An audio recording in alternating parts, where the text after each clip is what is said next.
All right, this is cause number 24 DCCR 0122, State of Texas versus Catherine Welch. Ma'am, are you Catherine Welch? Yes, Your Honor. And Ms. Welch is here with her attorney, Mr. Gertz. State's attorney is present. Ms. Welch was previously in court, entered a plea of guilty to driving while intoxicated third or more, as well as a prior offense, which made it a second-degree felony offense.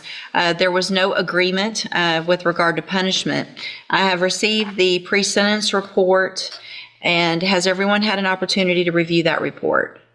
We have, Judge. I have, Your Honor. Are there any additions or corrections to that report? Not from the state, other than I want to acknowledge I have received Mr. Gertz's sentencing memorandum. I'm going to get to that too in just a second. Any additions or corrections? Aside from the one comment that I make in the sentencing memoranda about a comment that she made about rehabilitation, I think it's more of a clarification, so I'm happy to touch on that. But other than that, we don't have any additions or corrections. Okay. And Ms. Smallfino has already stated, as well as I received the sentencing memorandum at 5:47 p.m. yesterday. Going to point that out for the record. The Harris County judge got her sentencing memoranda at midnight, so. Well, it was reviewed quite early this morning, but I did review it. Ms. Smallfino, you've had time to review it as well? Same, Your Honor. Okay.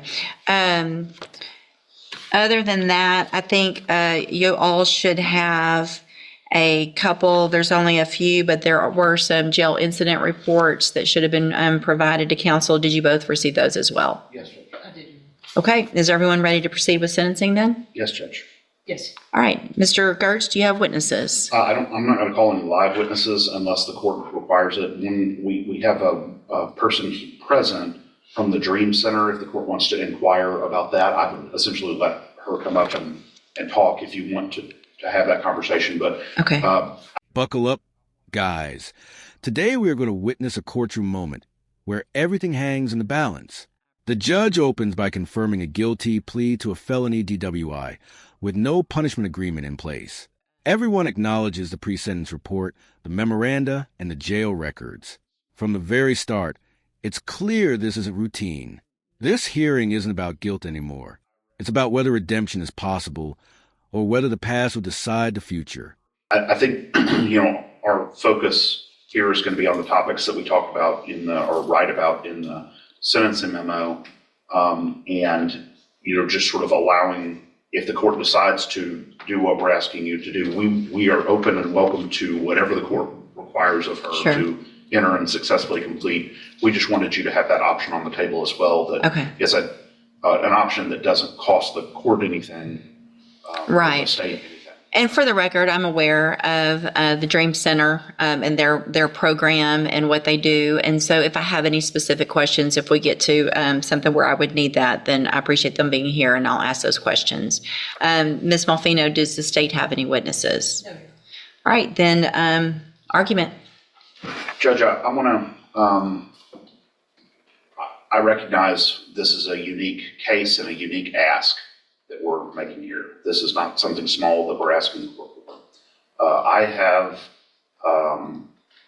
sort of personally taken Catherine on over the last 3+ years, I guess almost 4 years, as a project for me, if that makes any sense. And what I mean by that is I really wanted to put to the test, could this person do everything that I asked her to do to at least get her an opportunity to be here in front of you asking what we're asking for?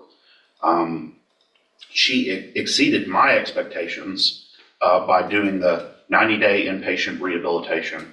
And while she was there, she started to explore with her counselors and her therapists there some of the underlying issues that went beyond just physical addiction, but actually had to do with her mental health and some of the things that she's experienced in her life.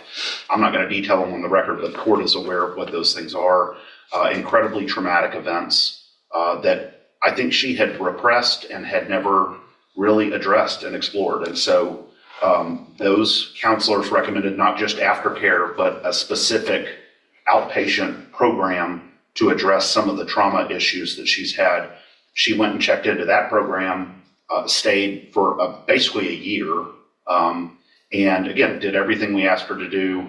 When, I told her to go get her own drug patch, I told her to go get her own interlock device. She did all of that. Those records should be attached to the memo. She was successful, has been following the rules, doing everything we've asked her to do, had been going to AA, had gotten a counselor, actually reached out and befriended the director of the Dream Center to try to figure out what she can do next to sort of commit herself to her sobriety and to fixing the mental health issues that I think stem from the challenges that she faced as a young person. She sometimes it's easy to look at one side of the ledger, the rap sheet or the criminal history, and think that defines this person.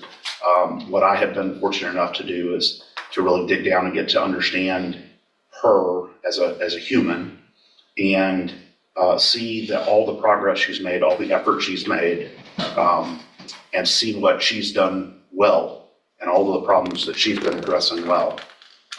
She's obviously very anxious about this day, but we've been looking forward to this day as well to be able to present that. The defense attorney steps forward and reframes the case entirely. He explains that over several years, he personally pushed the defendant to prove she could change. And she did. He details inpatient rehab, trauma counseling, mental health treatment, sobriety, accountability, and compliance at every step. As an observer, this moment shifts the tone from criminal history to human struggle, inviting the court to see effort, not just offenses. And I want to go down on the bottom of page 2, address what I was talking about in the CSI. So that I'm not saying that this wasn't the words that came out of her mouth, but when she was asked by one of the examiners in the probation report if she felt she needed treatment, she said she didn't feel like she needed treatment. She wasn't opposed either. I want to clarify what we mean by that. And I say this here, but what she would say, I think, is she did 90 days of detox rehab related treatment, has continued aftercare, has continued mental health care. But in terms of going to a program that is specifically targeted at people who are currently using or currently intoxicated, I think she thought that wasn't the direction that would be ideal. She will do whatever you want her to do, but I wanted to explain what that comment means. And so, because a lot of times, as you know, Judge, private rehabilitation programs will just reject you if you've been clean for 3+ years, as she has. And so they just won't even accept you at all. So I think that was just a misunderstanding or a miscommunication between the probation officer and Catherine. But nonetheless, she's willing to do whatever the court chooses here. Additionally, we've been in contact with her current parole officer. They are willing to keep her on parole instead of revoking her, depending on what the court does here. And so that was encouraging as well. I think we had the same kinds of conversations with them about her recovery and about her efforts.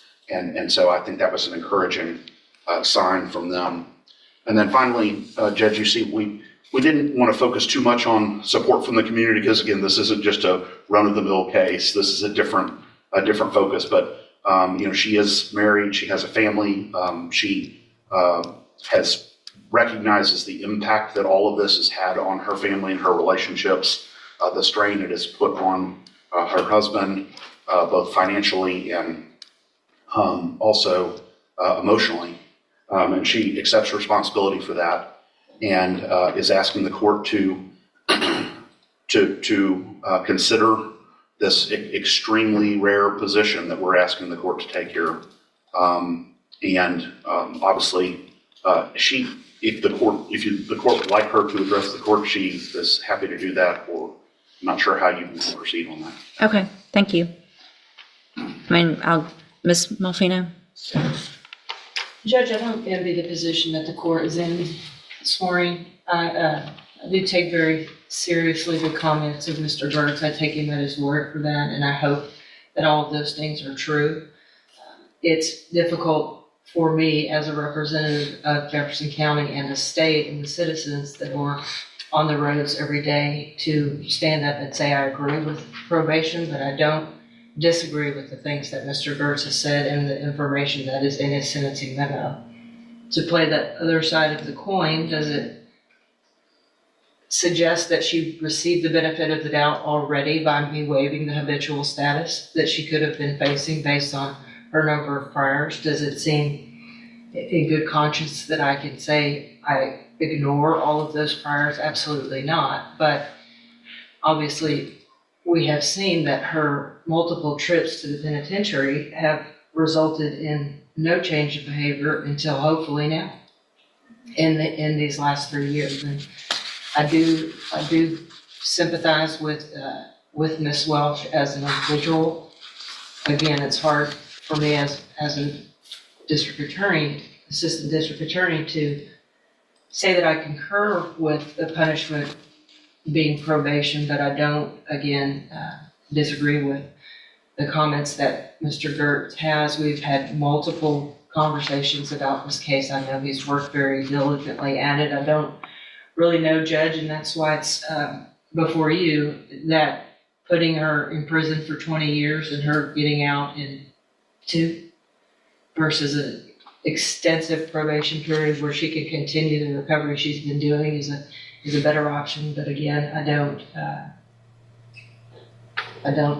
know what is in the best interest of public safety. Unfortunately, none of us do. So I would defer to the court's wisdom and whatever you think is appropriate based on the volume of information that you have before you. All right, thank you. Anything else? Would you like to say something, Judge? Your Honor, I just want to say that the past was fueled by drugs and alcohol. I take complete responsibility for that. I did not know from very young when things happened in my life that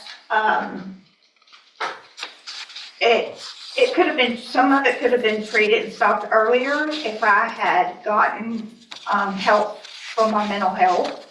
That after I received this DWI, that helped me get myself to a place that I could go into a treatment program and deal with some of those past traumas.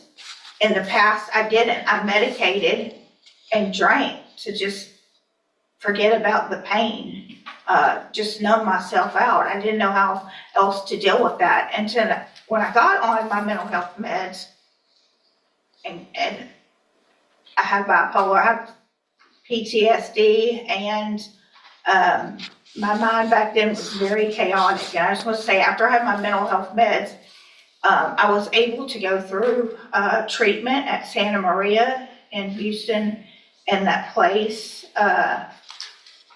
really saved my life. I did extensive 90-day treatment with trauma counselors. It was a trauma-informed community there. And also, when I completed that, I worked an outpatient program, but I still lived on their facility. I went to the sex trafficking and recovery program, and I was in that for about 8 months, where I got the state paid for the counseling for trauma still. And I just worked really hard in that. I got a job while I was in there.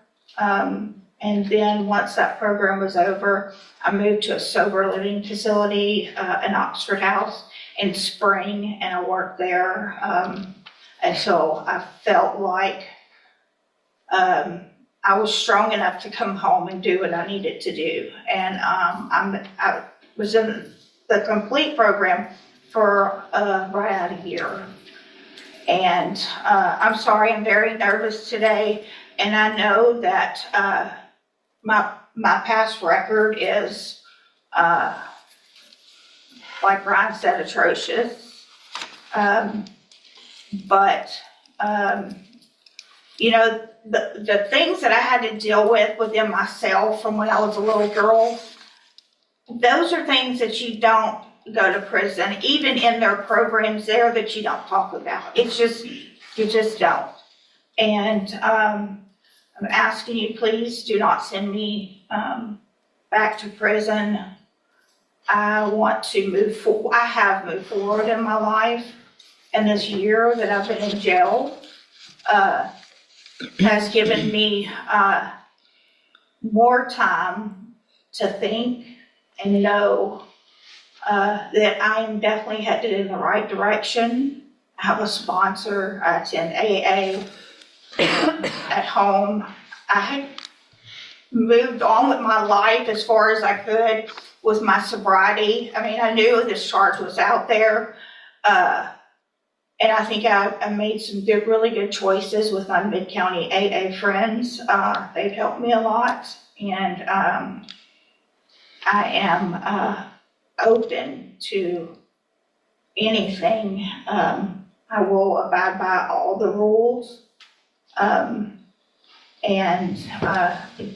do anything that's asked of me. And I think, I know now that I'm responsible and capable of taking care of my business and my life.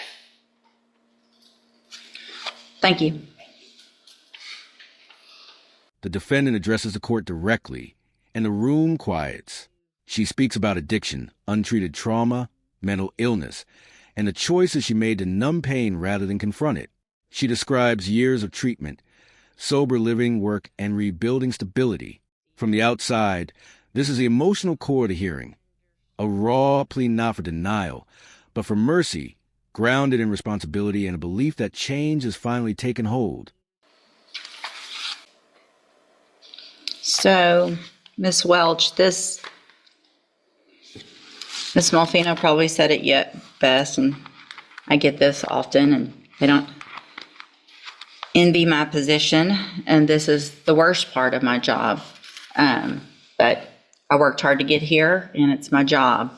Part of my job, it's several things, and it's to look at, obviously defendants and giving chances and things like that, but it also is about making our community safe.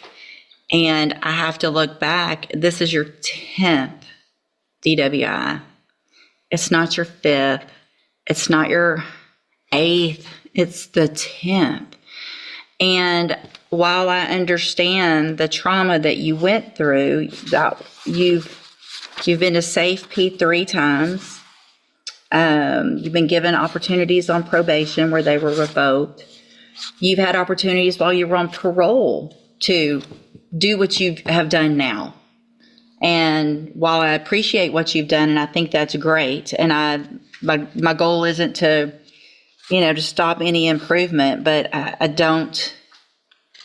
can't, in my opinion, in good faith, go home tonight, look myself in the mirror and say I gave somebody on their 10th DWI that your last sentence was for 15 years in prison. The one before that was for 10. The one before that, you've gone to another 10 year back in 09. I mean, this goes back to the 90s. You got a 10-year sentence in 2011. While you're on parole for that one, you get another one. So they give you 15 years and you get out and you're on parole and you do it again. The fact is, we're just lucky that you haven't killed someone in our community 9 times over, being given opportunities. I just can't do it. I'm going to find that you entered your plea of guilty freely and voluntarily. I'm going to find and your plea of true to the prior offense. I'm going to find sufficient evidence to find you guilty, and at this time find you guilty of driving while intoxicated. I'm going to sentence you to a term of 18 years in the institutional division of the Texas Department of Corrections. You will receive credit on that sentence for any time that you've been in custody that the law gives you the right to receive. You're going to be handed a trial court certification that shows this was not, well, I guess there was an agreement because the waiver of the enhancement, which could have been a 25 to life, as Mr. Gertz said. So I'm going to hand you the certification that shows this was an agreement. You've waived your right to appeal. I'm I'm also handing you a written admonishment regarding your ineligibility to possess a firearm or ammunition. Possession, because of the judgment entered against you, you're ineligible under Texas law to possess a firearm or ammunition. Possession of a firearm or ammunition could lead to charges against you. You should read the written admonishment I provide you. If you have any questions about that, you can talk to Mr. Gertz. And Ms. Welch, I take no pleasure in this. This is extremely difficult for me. I understand to some extent addiction, and I understand that you are on a better path. However, there have been plenty of opportunities in the past where you were on a better path and you got back out and you got back on our roads again. And so good luck to you, ma'am. Thank you, Mr. Gertz and Ms. Malfino. Court will be adjourned. The judge responded with measured gravity, recounting 10 DWIs, repeated prison sentences, and mischances. He acknowledges progress, but emphasizes public safety and the weight of history. Ultimately, he sentences her to 18 years in prison, explaining the legal consequences and closing the court. It's a stark reminder that rehabilitation and accountability don't always align with judicial limits.